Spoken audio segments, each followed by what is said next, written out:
Is this thing on? You know it is. Is it on? It's on. It's on and popping. All right. We are back with What's Cooking with Fanny Boo. This is episode 11. And we are back. It's your boy Chef C and Chef Fanny in the place to be. And we are glad you guys are back here with us. We always got to give you guys a special shout out right off top. You know, first off, we thank you guys for tuning in. We thank you guys for liking, commenting, sharing, giving your feedback. We definitely appreciate you guys from the bottom of our hearts. And, you know, we enjoy doing this and we enjoy hearing what you guys have to say. And we ultimately do it all for you guys. So thank you guys again. We like to applaud you guys. Yeah. So we got a smoking hot episode for you guys today. Right? You know, we got our burning question. Then we got a hot topic for you guys, though. Then we got our next level chef recap. Then we're rolling right into some Black history facts. And then we're going to get into our world famous game of Would You Rather? And then we'll get on up out of here like we usually do. So, first off, how you doing, though? You know, get a little cheers. They get a little cheers to that. Cheers to feeling good and looking good. Absolutely. You know, I like that color on you, though. What color is that right there? Oh, it's like a Laker gold. Okay, nice. I like the jersey though. Okay, you like this though? This the Mamba edition, though. Yeah, that's nice. Rest in peace, the Mamba, though. That's you know, nice. we gotta salute the Mamba. Absolutely. Always gotta do that, though. Rest in peace, the Mamba, though. You know. So jumping right in, right? We got our burning question. You know that's my favorite part, right? But you know, the only thing burning is the question. Nothing else true. in the kitchen. Ain't Though. Make sure y'all remember that. Ain't nothing burning around here, right? That's if one thing's for sure and two things for certain, ain't nothing to burning around here. Yeah. So, burning question of today is charcuterie considered an appetizer? I need to know, right? With the trends. Yeah. No, that's a good question. That's actually a really good question. Especially in the day and age where everyone turns everything into a meal, right? But I would say it is an appetizer. Okay. Though you can enjoy it as a meal or as a snack if you'd like, right? But you could do that with just about any appetizer, right? It's just like a little something. Okay. An appetizer, like a little something, that's right? Very right. True. Yeah. So like it's like an opener. It's just like a small well, we plate. went to Carbone. They had the with the breads. They had the charcuterie come out with it though. They had the salami. They had the cheeses come out with it though. Okay, well, I don't really want to shout out no other places, though. You know, we're not really trying to get into, you know, too personal experiences, right? This is for the viewing pleasure of the people's, right? So, but yeah, no, I would say it's an app because it's you open up, it's got its starches, the crackers, the bread, and all that. Just a little something to get to hold you over until the main course comes, right? I mean, I disagree, right? I don't think charcuterie is an appetizer. So what would you categorize it as? I mean, I wouldn't categorize it as nothing more than a glorified snack, you know, ultimately, right? Because grown-up Lunchable? That's all it is, though. You just got your crackers, you got your cheese, you got your meats, right? You're not really stretching the plate. I mean, you're not really doing too much, you're not really going too far into the depths of variety, right? Unless you're switching it up. Maybe I don't know enough about the charcuterie game. Or my experiences have been limited because I've only seen a few different cheeses, right? Maybe some grapes, maybe some crackers, right? I haven't really seen nothing too crazy though. So I'm not sold on the charcuterie craze. If I'm being honest with you though, I didn't really like the Lunchable as a kid. But the charcuterie is more about the quality of the ingredients that are on the board, not so much the what, but the where it's derived from and the pairings of the flavors, right? Okay. So your answer to the burning question is that it is an appetizer. My answer is that it isn't.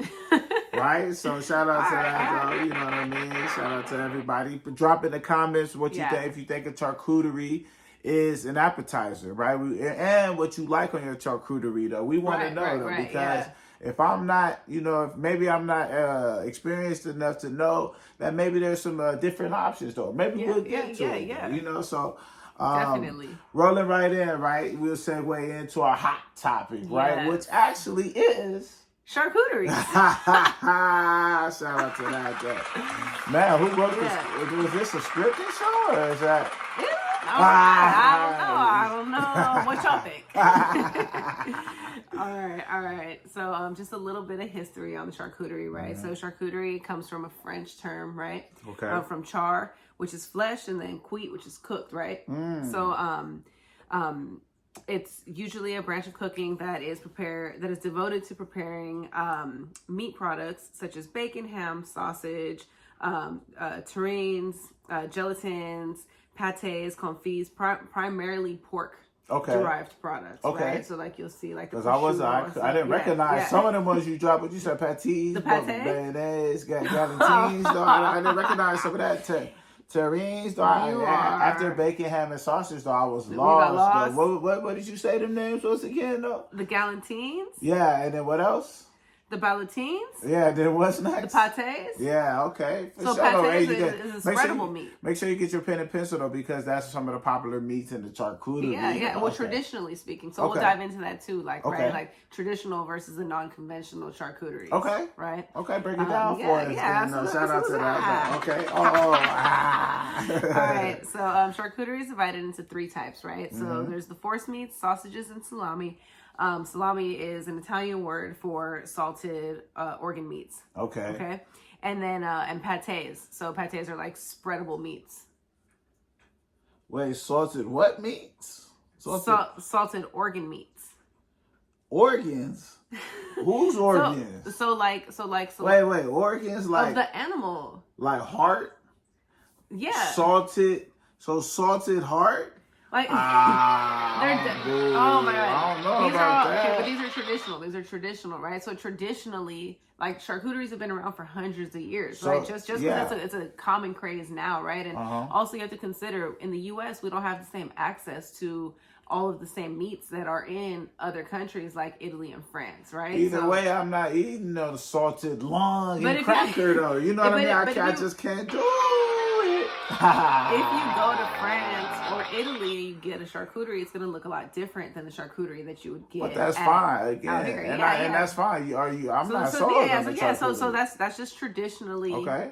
the base, the foundation, right? So make it clear, though. I'm not sold on the charcuterie. Yeah. All right. And it's not my job to sway you one way or the other, right? I'm here providing information, right? Don't shoot the messenger, okay? So there's a 3-3-3-3 rule when building a charcuterie, right? Yeah. And so that means that you do every charcuterie board should have 3 meats, 3 cheeses, 3 starch options, and 3 spreadables or accompaniments like fruit, nuts, the jams, stuff like that, honey, right? So you'd see like, for the 3 starches, you see like maybe 2 different kinds of crackers and like a sliced baguette. For the 3 meats, you might see like a salami, a prosciutto, and a pepperoni or something, right? Yeah. 3 cheeses, you see a brie on there, something like a softer cheese, right? Okay. You'll see something a little aged, like an old aged cheddar, right? Okay. And then something a little milder, like a Gouda or like a mozzarella or something, right? Just something easy on the palate, right? Man, that just sounds like high cholesterol on a wooden board to me. What are we talking about? It is. What are we talking about? Is that hypertension and high cholesterol on a board? But that's served to you on a wooden board. Though, what are we talking about here? Though? I hear you. So let's talk about it. You're absolutely right. Okay. Again, what do I tell y'all every episode? In moderation, right? But why would you come out with a big board if you can only have? They're not supposed to be big. They're usually pretty good size. They're shareable because it's supposed to be shareable. But if you get a personal one, they're about maybe 4 by 6. Or realistically, how many cheese and cracker sandwiches can you make to where it's not considered? You're gonna have to stop running the charcuterie. I'm just asking because if you're talking about these raw meats, these pork meats, though, these are the high saturated foods. We spoke about the low density versus high density foods. I'm not saying the charcuteries are healthy. It's just okay, all right. Yeah, you're right. All right. It's it's the pork is high. It's going to cause you high cholesterol. The dairy high cholesterol. Like we know this, but if you are actually sticking to the portion size that you should have, three meats doesn't mean 3 handfuls of each one, 3 pieces, right? 3 ounces of meat, 3 ounces of cheese, 3 crackers or bread slices, 3 tablespoons or teaspoons of jam or whatever, and that's it. That's not bad. Then the charcuterie bear, though. But it's you know. So now it's really not an appetizer, though. Now it's like when they bring out the sampler. But you're not supposed to fill up on the appetizer. When they bring out the sampler and there's 4 or 5 family members, but it's three pieces of each, though. You know what I mean? Yeah. That's like if they came out with a charcuterie and they came out and it was a family of 4 or 5. Right, or larger. Yeah. And then charcuterie, you come out, you make a couple sandwiches, though. Send that out. Send that back, though, man. Bring me some wings. So the other 4 at the table can have some, and you could just watch. That is not just me. We'll just get some wings so everybody can enjoy. There's always that, right? Right. But you know what? To that, I say, for those of you who agree and feel that way towards charcuteries, they're only on 4.9% of menus in the U.S. anyway. So that being said, hey, it's not being forced on. As much as people, are posting them and they're like social media craze, it's not like taking over the world. Like wings, you could get anywhere. True. So, right? True. But you can't really get a charcuterie anywhere, though. That's very true, though. That's very true. Even though it's a growing trend, right, there's a lot of opportunity for it. Absolutely. It's just not, it hasn't hit the menus yet. Right, so, right. Drop in the comments if you know any restaurants that got a charcuterie on the menu and where it's at, right? Yeah, so let us know. Let other and how loaded is it? How is it looking? Is it bare? Is it bare? Or is it nice and stacked up high though? Right. How is you feeling? How many people would you think it could feed though for an appetizer? Right. But that being said, what I think is actually really cool is that nowadays, now that it's taken over as a trend, a lot of people are having this like creative approach to it. So instead of keeping it traditional with the cheese, the meats, the starches, the spreadables, right? Okay. People are doing like themes. So so now you cooking though, because that's what I was saying. I usually only see the 1 or 2 types though, right? And that doesn't. It can get boring. Yeah, it can get boring. I agree. That doesn't appeal to me. I personally like the charcuteries. But I don't indulge that. And I appreciate that. but I don't indulge because I genetically, like and all kinds of other things in life, right? You just don't want to put yourself at risk for things like high cholesterol, high blood pressure, stuff like that. So got it. But back to the non-conventional charcuterie. So I've seen some lately that are like the chili charcuteries. So it'll have like a bowl of chili on the side, and then it'll have like the rolls, the cornbread, the crackers, the cheese, the jalapenos, all the toppings that you would typically have, and you can build your own, right? I've seen the breakfast and brunch ones, like several variations of those. Those are pretty fun looking, right? They'll do like a waffle themed one, or just with everything, with all the different breakfast meats, stuff like that. That's cool. The avocado toast one is cool, right? So there's a few different types of breads. There's hella avocado, and then there's other toppings, the sprouts, the tomato, the cheeses, the honey, all that, right? I think that's cool. I think that's cool. Around the holidays, I saw a lot of marshmallow hot cocoa ones. So you have your hot cocoa, and then the charcuterie board has all the different types of toppings. So that set up. That's cool.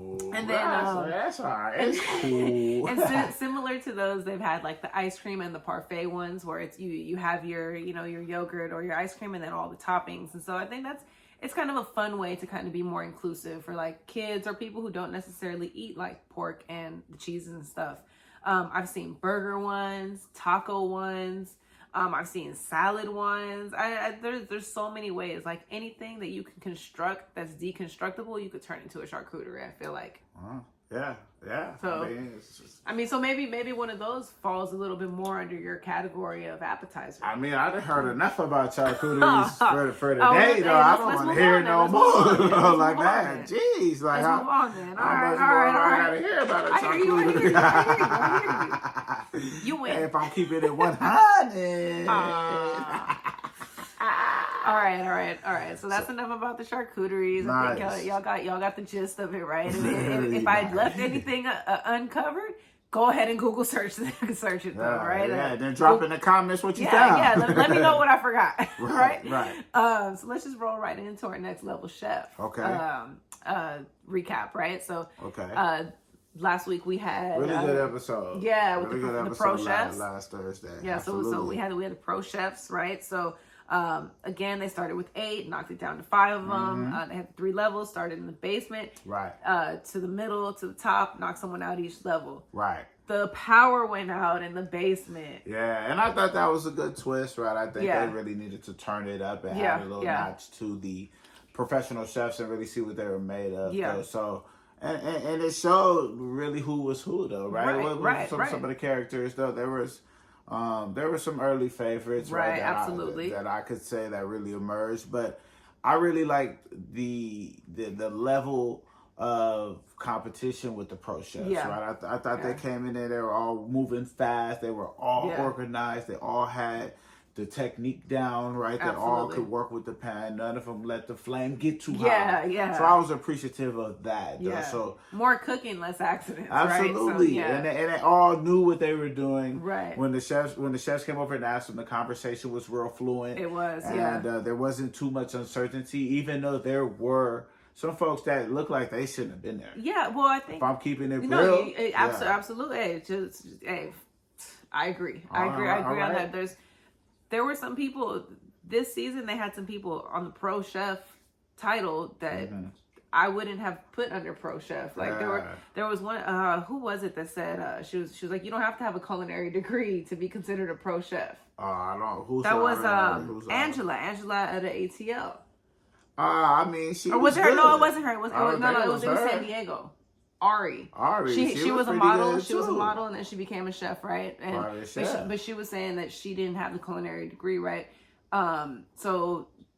But I partially agree with that, though. So I'm not going to say she was solid. So you said they should have had her in one category. So you think they should have had her in a different category? Because I don't think you necessarily have to be. I mean, you don't necessarily have to have had a degree. You know, if you're getting paid to do something, I think that's what classifies something as professional. So then what separates that from the social media chefs that get hired to do jobs, But right? I don't know if they're getting hired to do jobs in terms of, you know, for taste, for flavor, for satisfaction. More I think entertainment. Exactly. Yeah. Exactly. Yeah. It's more of a moment. It's more of a try to go viral moment, though. Yeah. So it's like, hey, come up. You got me. You got me on that one quick though. You got me. So who are some of the characters that stood out early? I know I had a couple favorites early, right? The big homie Von, he's sweet. When the lights went out, all he was doing, he was look at the flip of the wrist. And he was flipping that pan over heavily though. Shout out to Von. Though. Right. And he had really good pairings, and that's I appreciate that about the pro chefs. They all typically know what pairs well with it. So when it's time for the grab, they know what to get. Absolutely, and it makes it a lot more enjoyable to see what they create with it, right? Yeah, and if I'm not going to lie, like if I didn't see another episode, I would say Von will win it. Yeah, he's for sure going at least to like top 3. Yeah, he's at least going to be a finalist. And that's no, you know, not even to ride nobody earlier, not to. It's clear. But based on what we saw. All 3 rounds. This is calling an early favorite, right? Over and under. I'm taking Von. I think Chris has a good chance to make it pretty far. Chris out of OC. Okay, His Chris dad was was tough. A Michelin star chef, he was tough. He has got his good own upbringing. food, and then he surprised them with some stuff, right? He came with those like jumbo meatballs, and they were like as big as your head. I think. Wow, now you cloudy with a chance of meatballs. I've been waiting on the opportunity for about 6-7 episodes. And let us know on the screen who head look bigger though. You feel me? Let me lean back like don't tell me him. It doesn't matter if you do though. That thing, hey, it's all good. Hey, I ain't going. What's up, big head?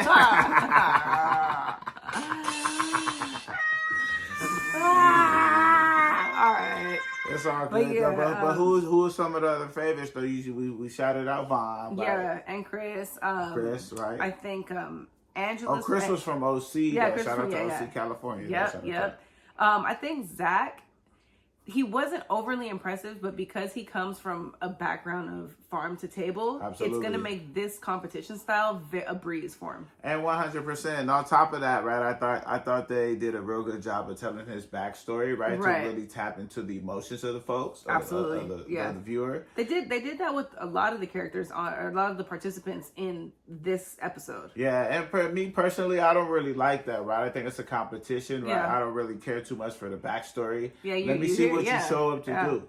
Like, I understand, okay, they had a fire in Hawaii. Yeah. And I'm like, that's sad, and I understand that's how he got his culinary expertise. Right? But keep it positive, though. Just show us what he's doing now. Show us why he's up here on the show, why he's proud to be on the show, and what he's here to deliver. Get it off. I gotta get it off, though, because don't try to get me crying all on the show, though. I just want to see who can get out and who can't, though. Yeah, if you can't get out, you gotta get it off. Yes, though. It's not a pity You know party. what I It's mean? a competition, though. Hey, that's facts, though. And Yeah. and that's not me shooting at nobody in particular. You know what I'm saying? But if the shoe fits. To step up your vehicular, though, you know, on top, though. Shout out to boy Hov on that. I'm just saying, though. Did you need a spot on the show? Because you cooking. Hey, I mean, if I'm on the show, put me in any category. You can't categorize me. You know why? I'm him. And no when box, I show up as him. I'm not pro chef. I'm not social media chef. I'm not home chef. I'm him. So you put me in any category, I'm cooking anybody, though. That's on me, though. Get it off. Let it off, though. Where my gunshots at, though? Where my gunshots at, though? I was passionate right there. I had to let them know, though. I'm not just on here just talking, though. I'm walking too, though. So get at me, Gordon Ramsay, if you need me. And if y'all need me to come on there and sizzle something up, let me know. What you have, though, man? Get me on, though. So who else you seen on there, though? So you said, so we went through Vaughn, we went through Chris, right? Those were, okay, what else? Angela was solid. Angela and Ari are left, but I feel like they were over-sexualized, if I'm being honest. And I don't mean to say that like it sounds like hate because I'm a woman saying that. Get your shit on but there. It's like they have them scantily clad. They had Angela looking like she had the BBL, right? She may or may not have because she looked light skinned, but then her grandma was Ramona, and then she was saying she could cook rice because she's Spanish, but then the rice was bland, so I don't know, right?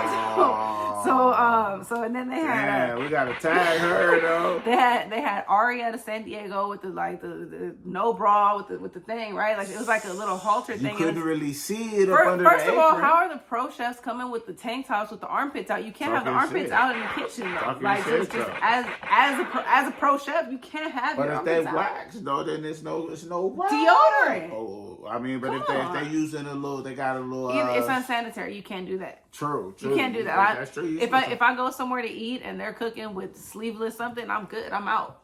I respect that. I'm out unless it's unless you got on like a tank at the on the grill at a barbecue. Yeah. That's the only time it's acceptable. But if I go to an establishment or I'm expecting a professional to prepare my food, have some fucking sleeves on.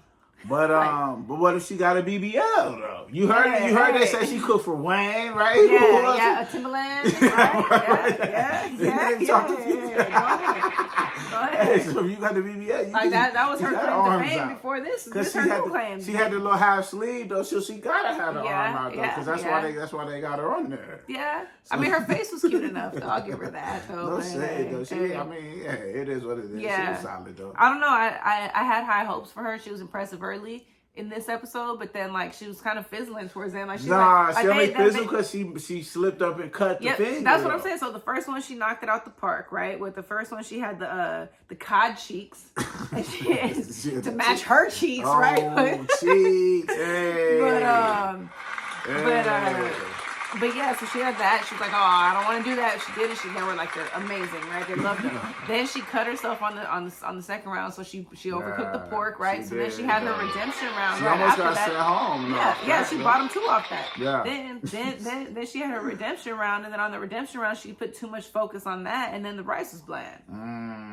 Leave the rice off the plate. Boom. So she almost didn't make it through, but salute to her though. She made it through. Is she on the show? Who got sent home though? There's a couple people that was on their week. Summer got sent home. She was pregnant. Right? Yeah, that kind of felt like a little mercy joint. If I'm keeping it 100 though, that was one of the people they tapped into the emotion. Okay, she's pregnant. Yeah. She deserves the money with the baby. But it's like, man, she can't be standing on her feet all them hours in the kitchen. Yeah, she lasted 2 rounds, but she made mistakes in both rounds. Yeah. So it's like, it's almost like, I mean, I've been there. Pregnancy brain is, you're just not all the way there. I think she just wasn't that try. I think she maybe wasn't pro though. I think she was one who came off not pro. She made the clams, no clam juice, right? And then what she had the shrimp fritter, and it was overcooked. Oh, and it was rubbery or something. Yeah, it was overcooked. It was overcooked. Yeah, and it looked terrible though. If you ask me. You know what I mean? Hey, I agree. Hey, if you ask me, I agree. though, you answering factually. Always, though. Not sporadically. Hey, because I'm the boy C2Es, though. But we ain't going to get too limey, though. I say it every time. But, who else was on that week? Charity was weak. She went home. She was weak every round. She should have went home 3 times. Because she was, every round she was bottom 2. She had like a good backstory, right? The pops was like a chef in the Navy. Yeah. And that was cool, but that doesn't really, I don't really care nothing about that. I just care about what you put out. She came out with the the fried turkey strip parmesan. Oh yeah, she had the turkey tenders. Presentation was trash, right? But I guess she made it by default because the other 2 were so trash. One of them had the raw food. One of them had the inconsistency, right? Like some was over, some was under. Yeah, so ultimately, like the bottom ones was weak, right? We don't really have to talk about them too much. And then Jenny went home. She went home first round with the inconsistent stuff. So yeah, so that's that. So ultimately, it was a good episode. We can't wait to see when they do the draft to see who's picking who. So we'll be tuned in for that. We'll be sure to give you guys a top notch recap of that. Absolutely. And make sure you guys tune in with us, though. It comes on every Thursday. When it's not an ad or anything, but it's a good show, though. Channels Fox at 7 p.m. 7 Central. CST, though. So 5 on the Pacific, and then 8 o'clock East Coast. Right, and then thank you, and then let us know what y'all think, right? Once y'all start tuning in, let us know in the comments what y'all think. So, cool. That wraps up our Next Level Chef recap. Rolls right into a couple Black history facts, right?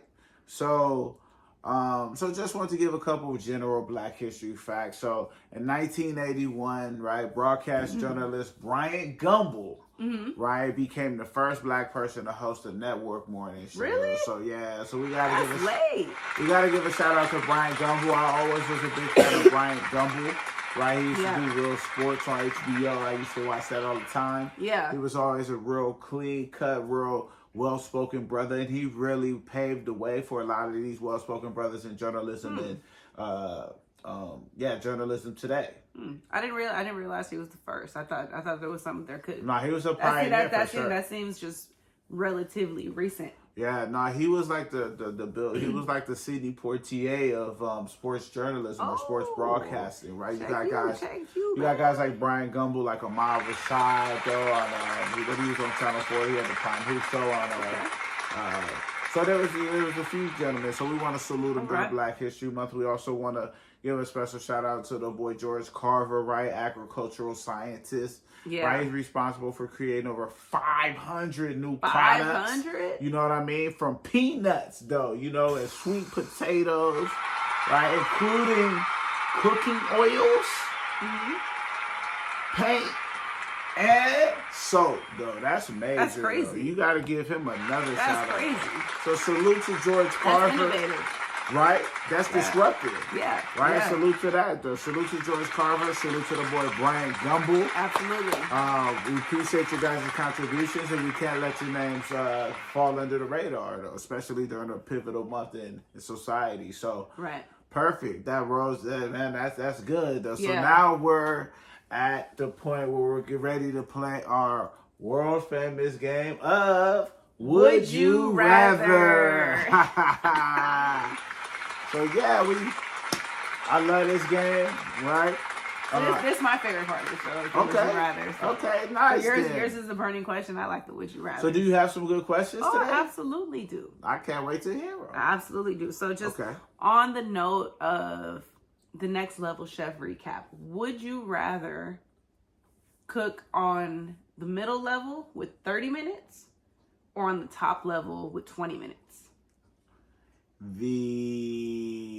That's a good question, right? Because in terms of like in terms of what I'm coming with, the top level and the middle level don't really make too much of a difference, right? Because I feel confident on either level. Put me in the basement, turn the lights off, turn the electricity off. I'm gonna come out of there with a gourmet meal.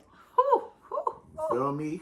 So, you know what I mean? And I like to take my time, yo. So put me on the second level. Let me cook. Don't you always? But that was a good question, though. So, would you rather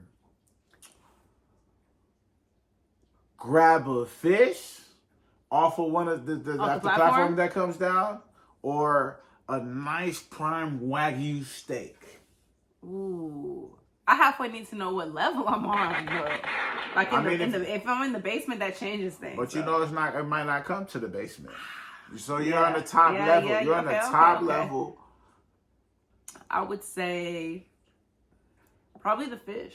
Okay. Probably the fish, because with the steak you have to let it rest, absolutely. And so the time is always you're always limited on time. I mean, as the episodes progress, they do get more time per level, but just with it being like a time restricted thing, if for whatever reason I want to focus on my sides or my garnish, whatever, my presentation, whatever, it just gives me a quick, like, fish is under 10 minutes. Yeah. So, you know, no matter what kind it is. So I like that, though. That's a solid answer. I like that, though. I salute that answer. I appreciate that. That was a good question. All right. So my question for you next is, would you rather charcoal or gas grill? Ooh. And why? Okay, so I'm experienced with both. Well seasoned and well versed in both, but I'm gonna ultimately say, you like that? No pun intended, right? No pun intended, right?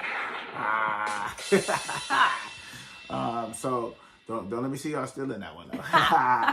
But so I'm gonna go with the charcoal grill because I love the natural flavor that it produces. I love the ability to come with different flavor charcoal, different flavor hickory chips. Let it burn and simmer right. Let it get that flavor up under there. Yeah. You know, kind of create like a smoke effect within the charcoal grill, and it really makes the meat really tender, juicy, fall off the bone. It really makes your vegetables give them that grill marks. And takes them to the next level. All right. I can rock with that. That's a good choice. That's a good answer, though. Absolutely. So my last question for you is, would you rather read the book or watch the screenplay of a story? I know you like to read. I know you like to watch the movies and the little the episodes, the seasons, right? It's a dilemma because the book is always better. There's more details, right? Mm-hmm. But in a day and age where, you know, wife, mother, business owner, right? I'm busy and I don't have a lot of time, right? Yeah. So it's like the screenplay was, you know, it's quick. Man, that's tough. That's tough, though. Good questions. Great question. Phenomenal question, though. Phenomenal. Okay, shout out to me, though. Yeah, shout out to you, though. Hey, cheers to you, though. Okay, cheers to that. Phenomenal.